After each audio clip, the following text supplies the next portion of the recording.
तर आता बारामतीमध्ये पवारांचा बालेकिल्ला समजला जातो. तुम्ही कशा पद्धतीने कडवी जोडून देणार आहे का? बालेकिल्ला वगैरे काय असतो? इथं काय सत्तेचा ताम्रपट घेऊन आलेत का पवार? म्हणजे बालेकिल्ला वगैरे काय नाही. बारामती मधल्या जिरायती भागातला सुपे परगणा असेल, मोडाळा असेल, ही इकडची जी काही 25-30 गाव आहेत, पळशी असेल, ह्या लोकांना प्यायचं पाणी पवार देऊ शकत नाहीत.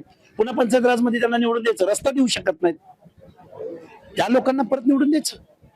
त्या पवार फॅमिलीला परत पुढच्या म्हणजे आपल्या पुढच्या पिढ्यांच्या बोखांडी बसायला युगेंद्र पवार, पार्थ पवार हे असले आणून ठेवणार का? आणि पार्थ पवारचा उद्योग काय?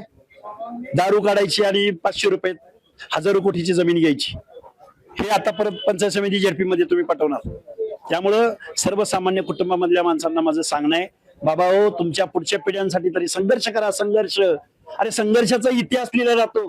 एक माणूस निवडून आला, एक बारामती नगर परिषदेमध्ये एक माणूस आला, 4-5 अपक्ष आले, अख्ख्या महाराष्ट्रानं बघितलं. आणि भले भले दांडगे निवडून आले, इथं किती 5-25 निवडून आले असतील. कोण विचारतो खातं कोण यांना? कारण दादाच्या आशीर्वादानं आलो. हे एक कुठंतरी समजलं पाहिजे सर्वसामान्य माणसांना. आणि लढाऊ कार्यकर्त्यांनी पुढे आलं पाहिजे, असं आव्हान माझं या बारामतीकरांना.